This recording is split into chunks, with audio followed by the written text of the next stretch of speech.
나는 전능하신 아버지 하나님, 천지의 창조주를 믿습니다. 나는 그의 유일하신 아들, 우리 주 예수 그리스도를 믿습니다.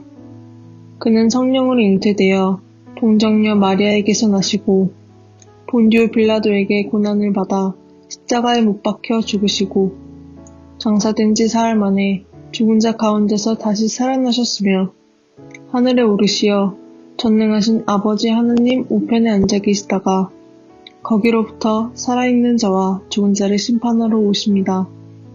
나는 성령을 믿으며 거룩한 공교회와 성도의 교제와 죄를 용서받는 것과 몸의 부활과 영생을 믿습니다. 아멘.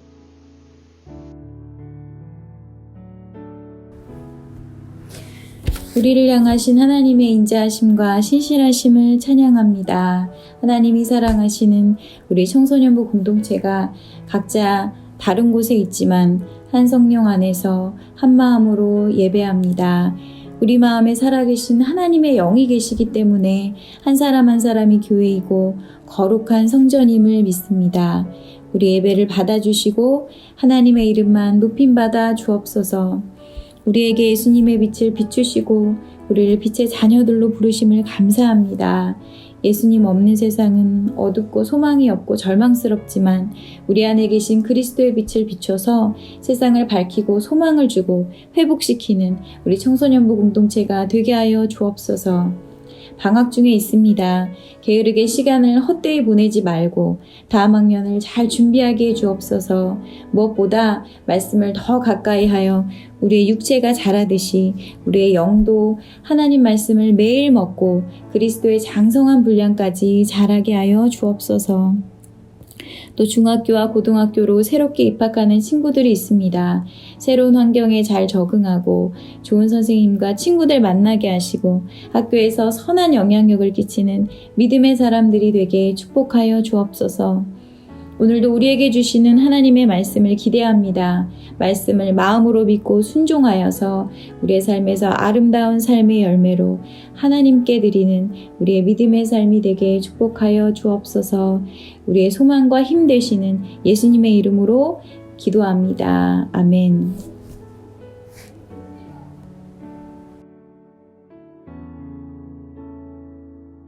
할렐루야, 광복교회 청소년부 예배 오신 여러분을 환영합니다.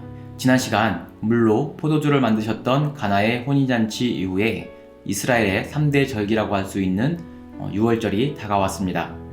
6월절에는 세계 곳곳에 흩어져 있는 유대인들이 신앙의 중심지라 할 수 있는 예루살렘 성전에 나와서 하나님께 제사드리고 그리고 경배하는 그런 매우 중요한 날입니다. 예수님도 6월절을 맞이하여 예루살렘 성전으로 올라가셨습니다. 오늘 예수님을 만난 사람들은 바로 성전의 상인들입니다. 그런데 오늘은 평소 우리가 알던 그 예수님과 전혀 다른 모습의 그런 예수님을 볼 수 있는데 오늘 본문 말씀에서 예수님은 굉장히 화가 나셨습니다. 그리고 완전 무섭고 그리고 거친 모습으로 우리에게 다가옵니다. 요한복음 2장 13절에서 21절입니다. 요한복음 2장 13절에서 21절 말씀을 함께 읽도록 하겠습니다. 유대인의 6월절이 가까운지라 예수께서 예루살렘으로 올라가셨더니 성전 안에서 소와 양과 비둘기 파는 사람들과 돈 바꾸는 사람들이 앉아 있는 것을 보시고 노끈으로 채찍을 만드사 양이나 소를 다 성전에서 내쫓으시고 돈 바꾸는 사람들의 돈을 쏟으시며 상을 엎으시고 비둘기 파는 사람들에게 이르시되 이것을 여기서 가져가라. 내 아버지의 집으로 장사하는 집을 만들지 말라 하시니 제자들이 성경 말씀에 주의 전을 사모하는 열심이 나를 삼키리라 한 것을 기억하더라. 이에 유대인들이 대답하여 예수께 말하기를 내가 이런 일을 행하니 무슨 표적을 우리에게 보이겠느냐. 예수께서 대답하여 이르시되 너희가 이 성전을 헐라 내가 사흘 동안에 일으키리라. 유대인들이 이르되 이 성전은 46년 동안에 지었거늘 내가 3일 동안에 일으키겠느냐 하더라. 그러나 예수는 성전된 자기 육체를 가리켜 말씀하신 것이라. 아멘. 6월절을 앞두고 성전은 제사 지내러 오는 사람들로 가득했습니다. 그들은 각자 여러 지방과 나라들에서 며칠을 걸쳐 순례를 온 것입니다. 오랜 여정을 걸쳐 예루살렘까지 온 여러 순례자들은 제사 드릴 짐승을 가지고 오기 힘듭니다. 그리고 성전세를 낼 유대인들의 돈도 없었습니다. 그렇기에 유대인들은 어쩔 수 없다는 이유로 성전 안에서 로마 돈, 그 데나리온을 이스라엘 사람들이 쓰고 있는 세겔로 바꿔주는 그런 환전하는 그런 일들을 하였고, 또 제사를 드릴 때 쓰는 짐승도 사야 했습니다. 그런데 그 과정에서 성전의 제사장들과 상인들이 결탁하여서 부정과 부패가 일어나고 있었던 것이죠.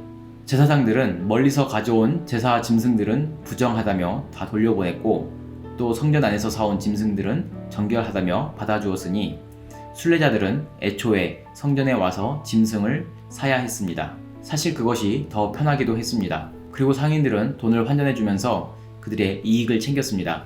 그리고 그 이익금으로 제사장들과 나누기도 하는 것이죠. 성전 안의 상인들은 하나님이 자신들에게 복을 많이 주신다고 생각했습니다. 사람들의 필요를 채워주며 또 제사장들에게 축복도 받으면서 그들은 오늘도 장사가 잘 되고 있다고 생각했습니다.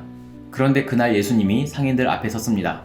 상인들은 반갑게 맞이했겠죠. 아이고 예수님 안녕하십니까 이러면서 안 그래도 요새 예루살렘에 예수님에 대한 소문이 자자합니다. 필요한 게 뭐예요? 이렇게 물어보는 것이죠. 그러나 그 순간 예수님은 노끈으로 채찍을 만들어서 짐승을 파는 상인들과 또 환전상들을 심하게 꾸짖으면서 상을 둘러 엎으시고 돈을 그 앞에 다 쏟아버리시고 그들을 쫓아내신 것이죠.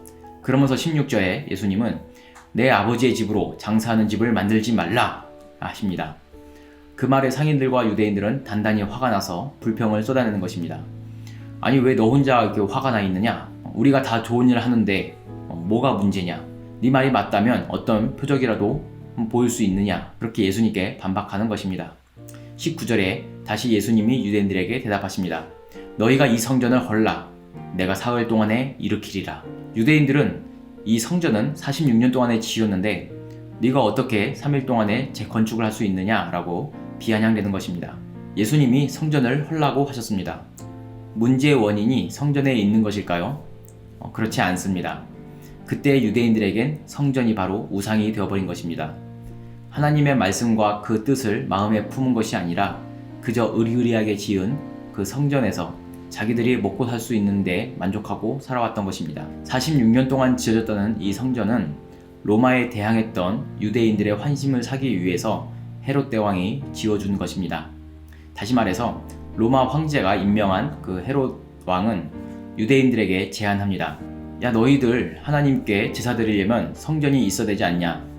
내가 아주 멋있게 지어줄게. 그렇게 헤롯은 유대인들에게 서로 윈윈하자며 타협한 것입니다. 당시에 헤롯 대왕은 건축왕이라고 불릴 정도로 건축에 있어서는 아주 일가견이 있는 사람입니다. 그래서 유대인들이 보고 아주 좋아할 만큼 만족할 만큼 크고 멋있는 예루살렘 성전을 46년에 걸쳐서 아주 크고 웅장하고 의리의리하게 지은 것입니다. 그렇게 유대인들이 원하는 그 성전을 그토록 염원하던 그 성전을 떡하니 지어주니까 유대인들이 마음이 아주 흡족한 것이죠. 그런데 그 성전을 지어주니까 그들이 진정한 예배를 드리던가요? 아무리 많은 제사와 희생제물을 드려도 하나님은 그들의 제사와 그들의 기도에 응답하지 않으셨습니다. 그리고 바로 오늘 왜 그들의 기도와 그들의 제사가 받아들여지지 않는가 예수님의 대답을 통해서 들을 수 있는 것이죠. 하나님께 기도해야 할 거룩한 곳에서 니들 독욕심으로 가득한 이 시장바닥을 만들지 말라. 강도의 소굴을 만들지 말라. 이것이 바로 주님의 대답인 것입니다. 상인들은 기분이 매우 상했습니다. 그래서 성전보다 더 크신 예수님이 오셨을 때도 예수님을 영접하지 못하고 예수님을 거절한 것입니다. 그리고 그 결과 AD 70년에 로마의 티투스 장군에 의해서 예루살렘 성전은 정말 돌 위에 돌 하나도 남지 않고 완전히 철저히 파괴되어 버립니다. 유대인들에게 성전은 생명보다 귀한 것입니다. 왜냐하면 그것이 그들의 밥줄이었으니까요. 그러나 예수님께서는 그 성전은 그저 돌덩이로 지어진 건물일 뿐 내가 거하는 집은 바로 너희 마음이니라 라고 하십니다. 그리고 21절의 말씀처럼 사흘 동안에 내가 다시 세우리라 내가 다시 일으키리라 하신 그 성전은 그 진짜 성전은 바로 부활하신 예수님을 가리키는 것입니다. 그렇습니다. 이제 우리에게는 구약의 그 돌로 지어진 그 성전은 필요하지 않습니다. 바로 그 성전의 주인이시며 그 성전의 완성이 되신 예수님이 우리 가운데 오셨기 때문입니다. 그 성전의 본래 기능은 사람들을 치유하고 또 세상을 온전케 하며 진리로 하나님의 백성들을 가르치는 것, 하나님의 집, 그것이 바로 성전의 본래 기능입니다. 그래서 예수님이 오시고부터 그 뒤로는 예수님의 이름으로 모인 교회, 바로 우리들이 하나님의 성전인 것입니다. 주님의 몸된 교회인 우리들 통해서 하나님은 사람들을 치유하시고 또 세상을 온전케 하며 우리는 주님의 진리된 말씀을 사람들에게 전파하는 것입니다. 예수님의 이런 파격적인 모습에서 우리가 한 가지 배울 것이 있습니다. 그것은 바로 창조적인 비평의식이라는 그런 좀 그럴싸한 그런 말이 있습니다. 우리는 불평은 잘 하지만 비평은 잘 못합니다. 불평은 이런 거죠. 안 하면 안 돼, 꼭 내가 해야 돼 하는 그런 자기 좋아하는 것만 하고 또 하기 싫은 것은 거부하는, 그저 문제를 회피하려는 그런 태도입니다. 그러나 비평은 이런 것입니다. 비평의식이란 것은 뭐 어때, 좋은 게 좋은 거야 라며 대충 얼렁뚱땅 넘어가는 그런 것들을 완전히 거부하는 것이죠. 비평의식은 왜? 라는 질문으로 시작합니다. 왜 그래야 되는가? 왜 주님은 화가 나셨을까? 왜 우리의 기도가 되지 않는 것일까? 왜 하나님의 은혜가 나타나지 않는 것일까? 그런 질문에서 시작합니다. 그래서 문제의 본질에 접근하고 씨름하면서 문제의 해결책을 찾아내는 것입니다. 그래서 비평의식을 가진 사람, 창의적 비평의식을 가진 사람은 과감하게 그 문제와 주제에 대해서 개선하고 발전시키려는 그런 과감한 개혁을 추진하는 사람입니다. 그래서 우리는 혹시 우리가 성전의 상인들처럼 그저 내가 편한 대로 또 내가 듣기 좋은 대로 뭐가 문제인지도 모르고 그저 내 유익을 취하는 그런 삶을 추구하는 것은 아닌가 우리가 반성해 볼 필요가 있습니다. 그래서 저 역시도 제 자신에게 질문합니다. 왜 요즘 기도가 잘 되지 않을까? 왜 내가 하는 일이 계속 막히고 있을까? 저 자신에게 질문합니다. 오늘날 많은 사람들이 기도할 때 자기 고집이나 욕심을 버리지 못하고 그거 붙들고 기도하는 경우들을 많이 봅니다. 그러나 오늘 말씀은 그러한 내 욕심과 고집을 버리고 예수님 붙들고 기도하라고 우리에게 말씀하십니다. 그래서 저는 오늘 본문 말씀을 예수님이 나에게 하시는 채찍질이라고 여기고 주님의 대답을 듣습니다. 하나님을 위해 선한 의도로 한다고 하지만 사실 내 마음속에 인간적인 욕심이 있는 것은 아닌가. 그래서 그 마음들을 깨끗이 청소하고자 합니다. 여러분의 마음은 어떻습니까? 예수님이 여러분 마음에 찾아오실 수 있도록 깨끗한 마음 상태로 준비되어 있습니까? 혹시 현재 상황에 불평하거나 또 누군가를 원망하거나 미워하거나 혹은 주일이 돼도 아무 기대감이 없던가, 별로 이렇게 찬양하고 싶은 마음이 없던가, 무기력하던가 그런 마음이 있다고 하면은 다시금 우리 마음을 새롭게 해달라고 주님께 기도해야 할 것입니다. 오늘 우리 함께 마음 청소라는 찬양을 하면서 내 마음 속에 주님이 오실 수 있는 그런 깨끗한 마음 되게 해달라고 기도와 고백을 담아서 우리가 진심으로 찬양하며 나아가겠습니다.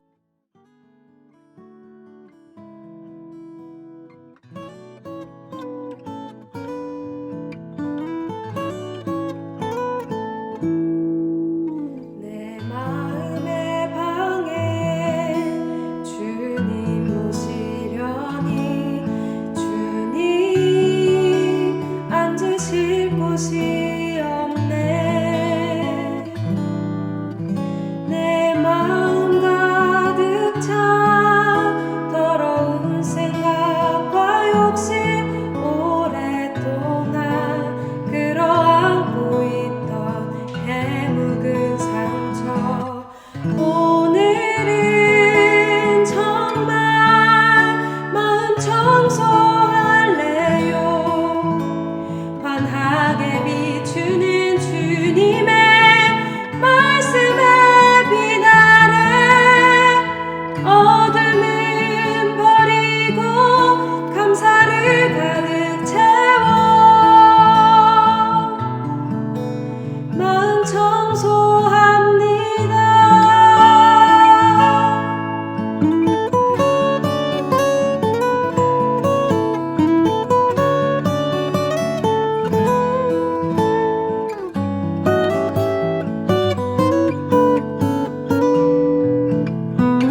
하늘에 계신 우리 아버지, 아버지의 이름을 거룩하게 하시며 아버지의 나라가 오게 하시며 아버지의 뜻이 하늘에서와 같이 땅에서 이루어지게 하소서.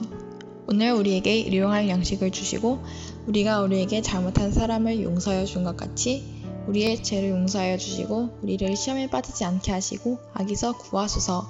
나라와 권능과 영광이 영원히 아버지의 것입니다. 아멘.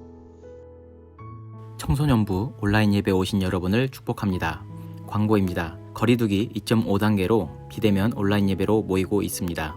청소년부 및 교육부서 예배는 1월 말까지 비대면으로 모입니다. 이럴 때일수록 더욱 성경 배우며 기도하는 하나님의 자녀들이 되어야겠습니다. 두 번째, 이번 주 미션입니다. 영상 예배 후에 꼭 고정 댓글에 올려놓은 2개의 링크를 각각 클릭해서 시청하시기 바랍니다. 2분, 3분 매우 짧습니다. 180초 바이블이라는 정말 잘 만든 기독교 성경교육 채널입니다. 제가 하는 것보다 훨씬 잘 만들었더라고요. 그래서 방학 동안에 이 채널에 있는 콘텐츠들을 한번 보는 것이 굉장히 유익할 것 같습니다. 세 번째, 지난 12월 마지막 주 때와 같이 다음 주 1월 30일에도 완전 푸짐한 간식이 준비되어 있다는 것을 미리 알려드리겠습니다. 그럼 이번 한 주간도 모두들 화이팅 합시다. 안녕.